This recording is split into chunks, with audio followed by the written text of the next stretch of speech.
शब्दों को वापस दोहराने के लिए कहता है। दूसरी तरफ किंग और विंसेंट बात कर ही रहे होते हैं कि तभी उन्हें आर्थर की ब्लड लस्ट फील होती है, जो इतनी पावरफुल थी कि उनका दम घुटने लगा और सभी लोग पैनिक करने लगे। उन्हें लगा कि कोई बहुत पावरफुल मैजिशियन उन पर अटैक करने आया है। आर्थर को रियलाइज हुआ कि उसने इतना कंट्रोल खो दिया था, तो वो चुपचाप एक कोने में जाकर बैठ जाता है। रेनॉल्ड्स गार्ड्स के साथ बिल्डिंग को सर्च करता है और एक मामूली सा इंट्रूडर पकड़ा जाता है। किंग को लगा कि अब सब ठीक है। इवेंट आगे बढ़ता है और ऑक्शन के लिए एक मैना बीस्ट वर्ल्ड लायन को प्रेजेंट किया जाता है। बताया जा रहा था कि ये कोई मामूली बीस्ट नहीं है और इसमें आगे चलकर ए क्लास बीस्ट बनने का पोटेंशियल है। किंग सबसे ज्यादा बिड करके उस बीस्ट को अपने बेटे कर्टिस के लिए खरीद लेते हैं। ऑक्शन अब ओवर होने वाला है। तभी सेबेस्टियन उनके कान में कुछ विस्पर करता है और आर्थर को देख मुस्कुराता है। किंग बाकी सबके साथ बाहर आते हैं। माहौल शांत लग रहा था, पर किसी को भी नहीं पता था कि ये तूफान आने से पहले की शांति है। किंग कहता है कि सेबेस्टियन कई सालों से उनके लिए काम कर रहा है और वो उसे उसकी सर्विस का रिवॉर्ड देना चाहते हैं। सेबेस्टियन को आर्थर का मैना बीस्ट पसंद आ गया है और वो चाहते हैं कि बीस्ट उसे दे दिया जाए। रेनॉल्ड्स आर्थर का चेहरा देख समझ जाता है और माफी मांगते हुए कहता है कि आर्थर के बीस्ट पर उसका और एलिस का कोई भी अधिकार नहीं है।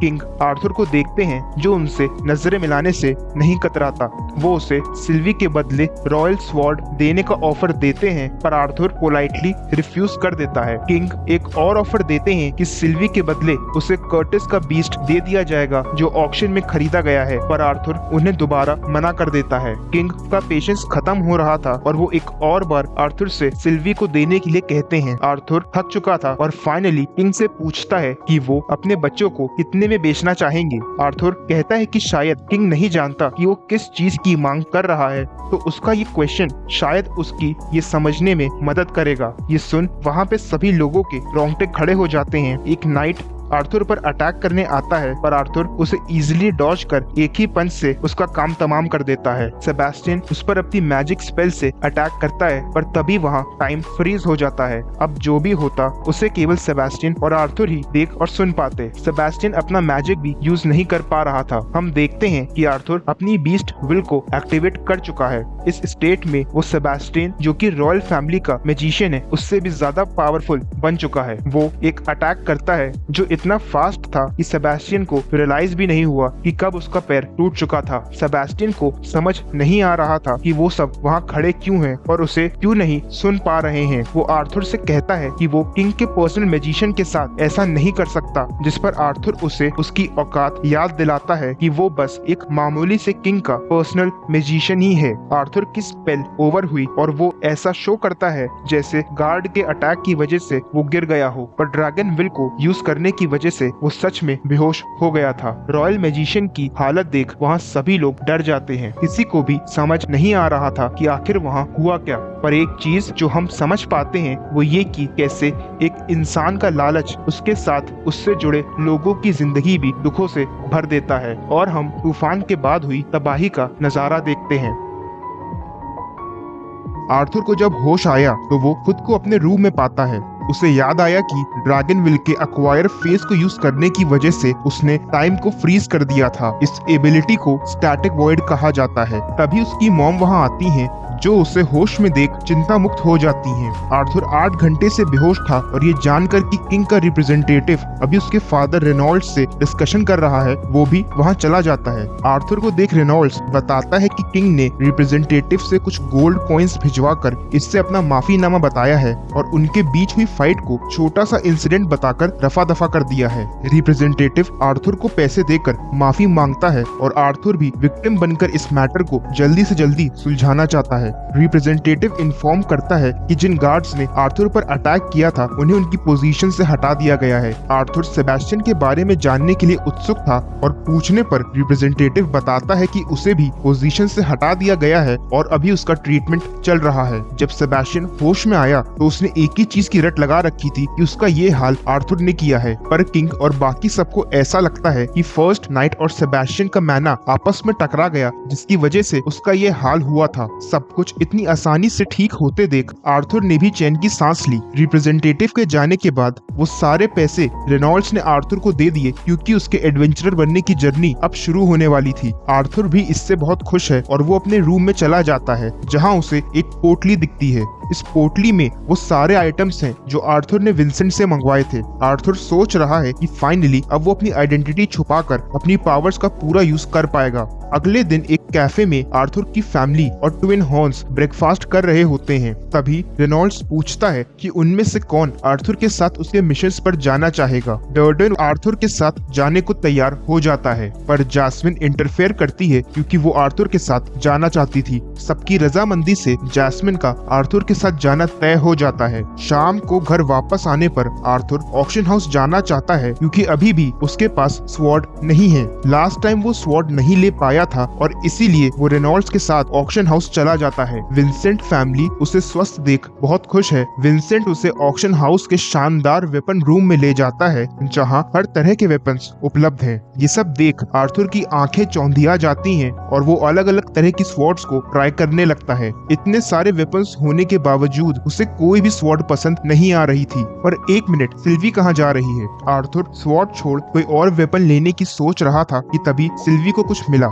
वो एक लकड़ी के बॉक्स को खींचकर बाहर लाती है जिसे उठाने पर आर्थर को ऐसा लगा जैसे उसने स्वॉर्ड पकड़ी हो। आर्थर उसे खोलने की कोशिश करता है पर वो बॉक्स को खोल नहीं पा रहा था। उसे लगा कि शायद मैना यूज करके वो बॉक्स को खोल पाएगा, तो वो ट्राई करता है पर इस बार भी वो नाकाम हो जाता है। उसे कुछ समझ नहीं आ रहा था। तभी उसका ध्यान अपने ड्रैगन फेदर पर जाता है। वो अपनी ड्रैगन विल को एक्टिवेट कर एक और बार कोशिश करता है। तभी कुछ खुलने की आवाज आई। हम देखते हैं कि उस बॉक्स में से एक बहुत ही चमकदार क्रिस्टल क्लियर ब्लू स्वॉर्ड निकलती है जिसकी सुंदरता देख लग ही नहीं रहा था कि वो एक वेपन है। आर्थर उसे यूज करता है पर उस स्वॉर्ड के वेट की वजह से उसका बैलेंस बिगड़ जाता है। उसके एक ही अटैक से वहाँ रखा कंटेनर क्रैक हो जाता है। आर्थर देखता है कि स्वॉर्ड पर कुछ लिखा हुआ है, डॉन्स बैलेट WK4। ये पढ़ते ही आर्थर को स्वॉर्ड से झटका लगा और जब उसने दोबारा उसे उठाया तो वो हैरान था क्योंकि स्वॉर्ड ने उसके हिसाब से अपना वेट और बैलेंस चेंज कर लिया था। अब उस स्वॉर्ड को यूज करना आर्थर के लिए बेहद आसान है। अपनी पिछली लाइफ में भी उसने कभी इतना बढ़िया वेपन यूज नहीं किया था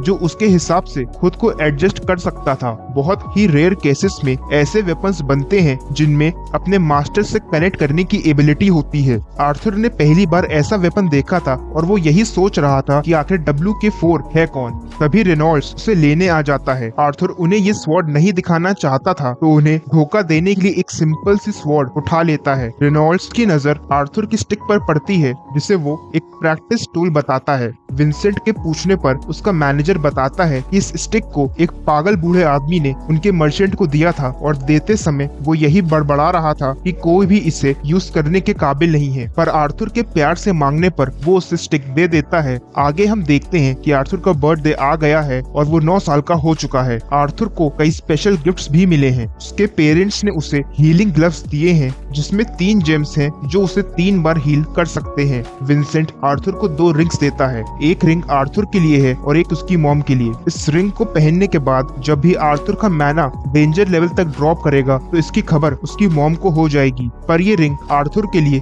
2 धारी तलवार का काम कर रही थी। जहां एक तरफ वो उसके पेरेंट्स को उसकी टेंशन से आजाद कर सकती है तो वहीं दूसरी तरफ उन्हें हमेशा उसके लिए चिंतित भी कर सकती है। सेलिब्रेशंस ओवर हुई और आर्थर सोच रहा है कि अब उसके पास एक फैमिली और ऐसे लोग हैं जो उसे बहुत प्यार करते हैं। वो उन्हें प्रोटेक्ट करना चाहता है जिसके लिए उसे पावरफुल बनना होगा। अगले दिन फाइनली आर्थर का घर से जाने का समय आ चुका था। घर के बाहर जैस्मिन वेट कर रही थी और हम देखते हैं कि आर्थर के एडवेंचरर बनने का सफर शुरू हो चुका है। वो दोनों जायरस एडवेंचरर गिल्ड पहुंच चुके हैं जो कि एक बहुत बिजी जगह लग रही थी। रिसेप्शन पर जैस्मिन बताती है कि वो आर्थर को रैंक एग्जामिनेशन के लिए स्पॉन्सर करना चाहती है। न्यूबी एडवेंचरर्स को एग्जाम के लिए लाइन में लगना पड़ता है पर अगर कोई हाई रैंक एडवेंचरर उन्हें स्पॉन्सर करे तो वो बिना लाइन में लगे सीधे एग्जाम के लिए जा सकते हैं। रिसेप्शनिस्ट उन्हें एक स्पेशल रूम में लेके जा रही थी। जिस रूम में वो गए थे वो ब्रांच हेड कैस्पियन का ऑफिस है। वो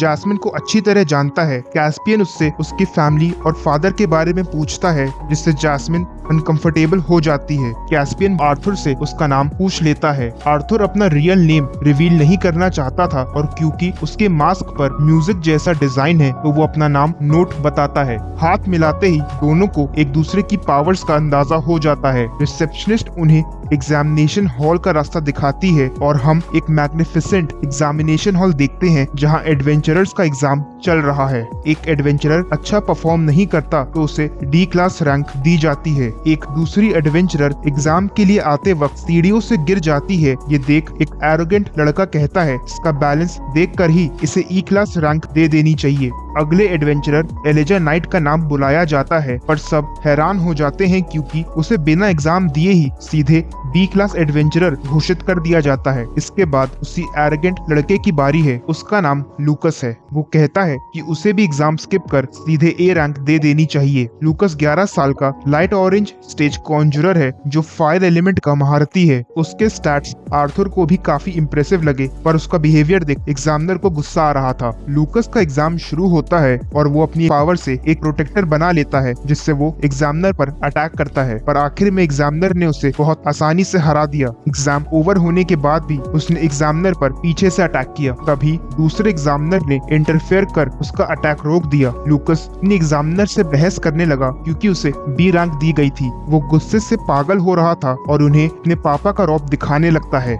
आखिरकार नोट का नाम पुकारा गया और आर्थर की बारी आ चुकी थी। उसके एरिना में आते ही एग्जामिनर एक प्रेशर फील करता है, जैसे उसके सामने एक खतरनाक मॉन्स्टर खड़ा हो। एग्जाम शुरू होने से पहले ही रोक दिया जाता है। हम देखते हैं कि ब्रांच हेड कैस्पियन वहां आ चुका है और हमें पता चलता है कि कैस्पियन, जो एक डबल ए क्लास एडवेंचरर है, वो पर्सनली आर्थर का एग्जाम लेना चाहता है। कैस्पियन स्टार्टिंग से ही कोई कसर नहीं छोड़ रहा था। आर्थर के लिए उसका सामना कर पाना मुश्किल हो रहा था क्योंकि उसकी बॉडी छोटी है और भले ही उसने कितनी भी ट्रेनिंग क्यों न की हो, पर अभी भी वो अपनी मूवमेंट्स को कंट्रोल नहीं कर पा रहा था। तभी एग्जाम का लेवल 10 गुना बढ़ जाता है क्योंकि कैस्पियन मैना यूज करना शुरू कर देता है। गरम बर्तन को हाथ लगाने पर जितनी तेजी से हम हाथ हटाते हैं, उतनी ही तेजी से कैस्पियन को देख आर्थर की बॉडी अपने आप ही उससे दूर भागने लगती है। कैस्पियन मैना से विंड बुलेट्स बनाकर आर्थर पर अटैक करता है। आर्थर भी अपने फायर मैजिक से कैस्पियन के विंड मैजिक का जवाब दे रहा था। अब ये कोई एग्जाम नहीं रह गया था। ऐसा लग रहा था मानो दो मॉन्स्टर्स को लड़ने की पूरी छूट मिल गई हो। तभी कैस्पियन अपनी पावर से आर्थर को दूर फेंक देता है। आर्थर समझ गया कि अगर अब उसने कुछ नहीं किया तो अंजाम बहुत बुरा होगा। वो अपनी बाकी पावर्स भी रिवील कर लाइटनिंग मैजिक से कैस्पियन का सामना करने को तैयार हो जाता है कि तभी एग्जाम खत्म हो गया। कैस्पियन आक्रामक होने के लिए माफी मांगता है। वो आर्थर का मन पढ़ लेता है कि उसने आखिर तक अपनी एबिलिटीज को छुपाकर इसलिए रखा क्योंकि वो एक लोअर रैंक चाहता है, और इसी के साथ आर्थर को भी एक बी रैंक एडवेंचरर घोषित कर दिया जाता है। आर्थर की परफॉर्मेंस से घबराए हुए ट्रेनर्स कैस्पियन के ऑफिस में आते हैं क्योंकि इस बार बी रैंक कैंडिडेट्स की तादाद बहुत ज्यादा है। कैस्पियन बताता है कि कुछ हफ्तों पहले डॉर्स और एल्स पर से लाइसेंस्ड एडवेंचरर बनने का बैन हटा दिया गया था, जिसकी वजह से बाकी रेसेस के बच्चे भी किंगडम में एडवेंचरर बनने के लिए आने लगे हैं, और इन नए पावरफुल एडवेंचरर्स के साथ एक नए युग की शुरुआत हो चुकी है।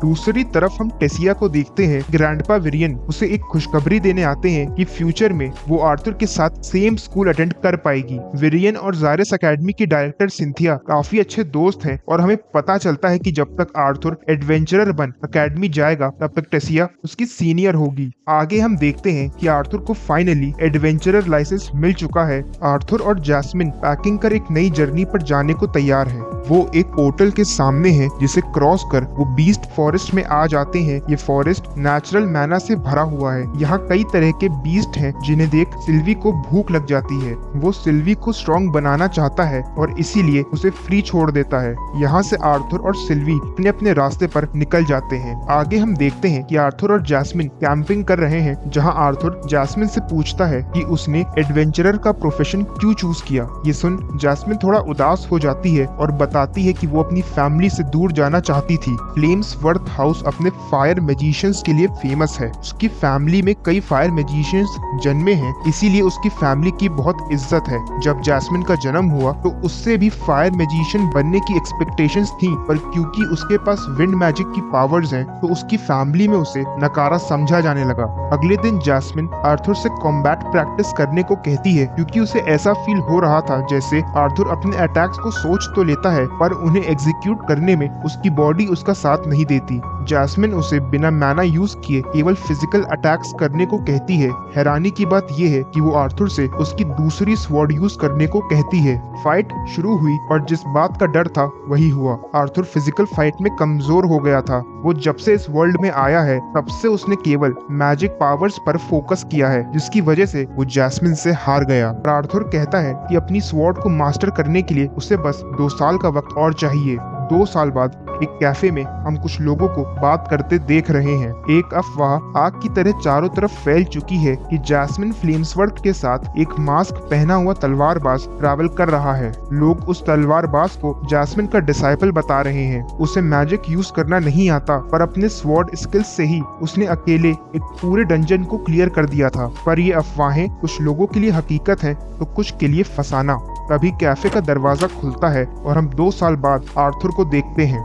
एक सीनियर एडवेंचरर दबंगई दिखाने आर्थर के पास जाता है, पर आर्थर उसे इग्नोर कर देता है। यह देख उसे गुस्सा आ गया और उसने आर्थर पर अटैक कर दिया, पर आर्थर उसके सारे अटैक्स को बड़े आराम से डॉज कर लेता है और एक ही अटैक से उस सीनियर की उंगलियां काट देता है। आर्थर उससे पूछता है कि क्या उसकी कोई और सेवा की जाए, जिस पर सबके मन में डर बैठ जाता है।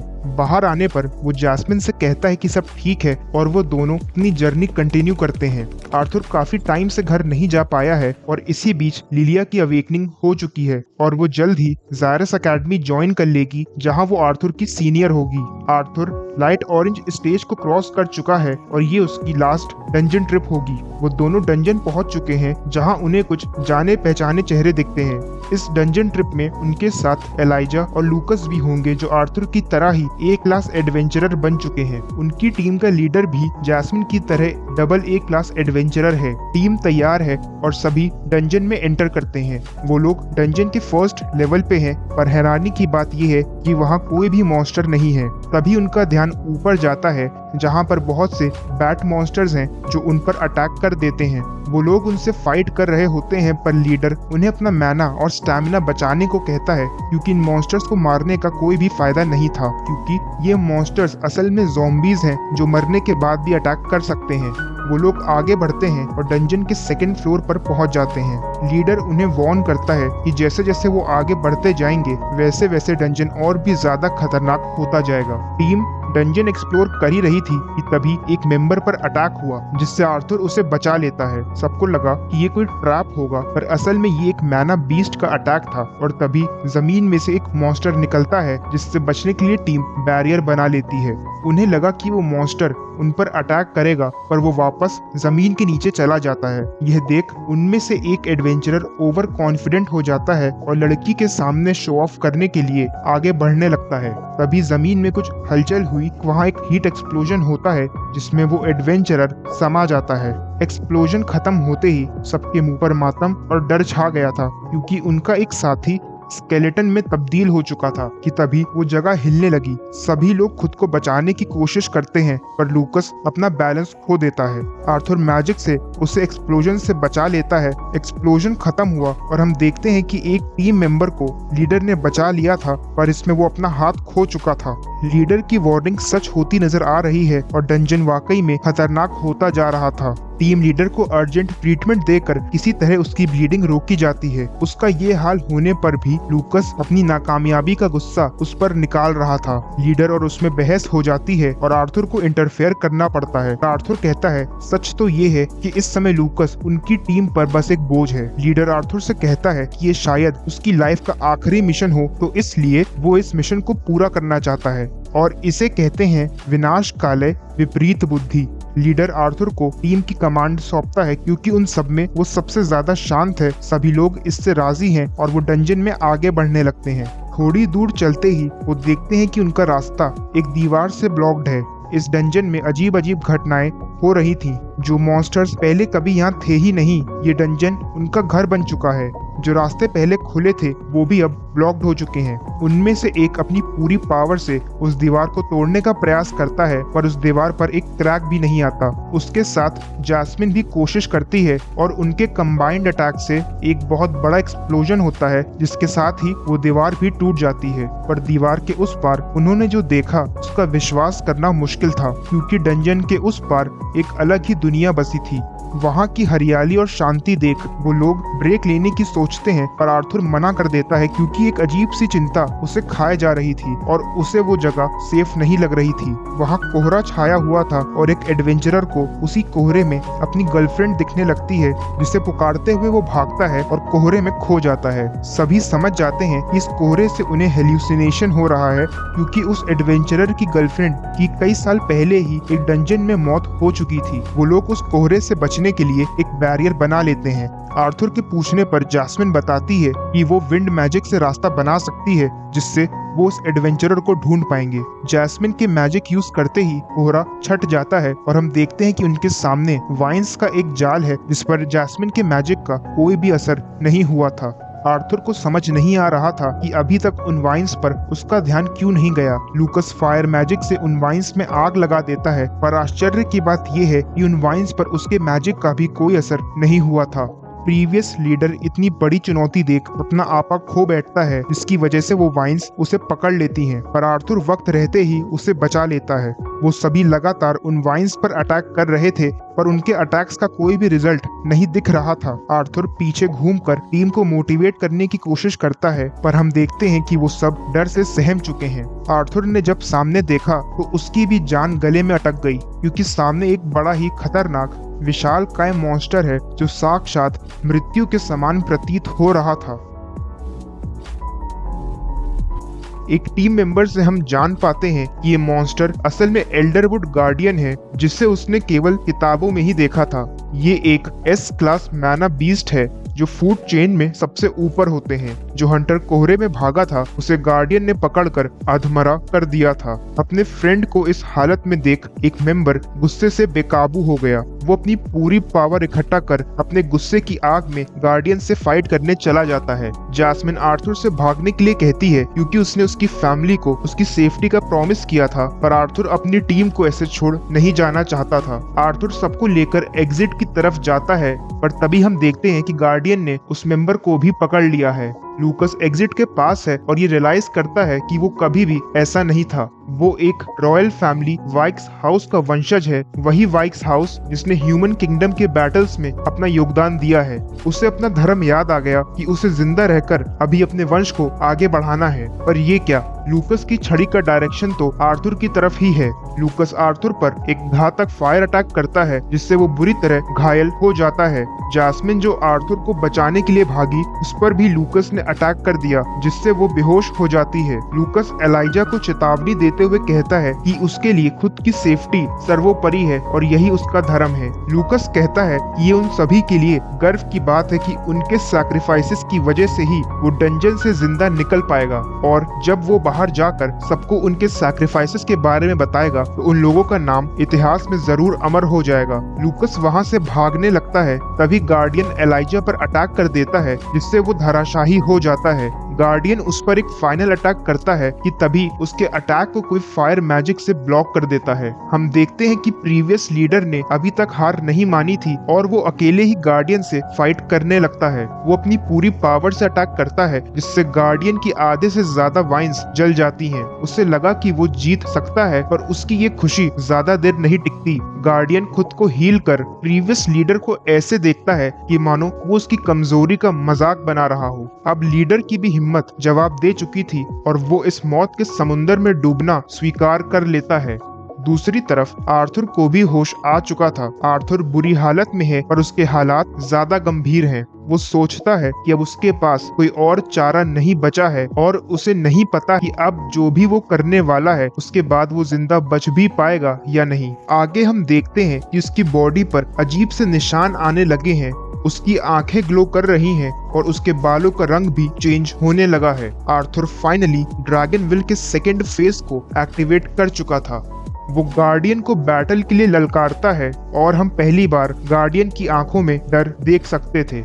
एक आखिरी युद्ध का आरंभ हुआ और हम देखते हैं कि आर्थर आइस मैजिक का यूज कर गार्डियन को फ्रीज करने की कोशिश करता है। आइस मैजिक यूज कर पाने का मतलब है कि उसने एक और डिविएंट एलिमेंट पर कंट्रोल पा लिया था। बैटल धीरे धीरे और घमासान होती जा रही थी।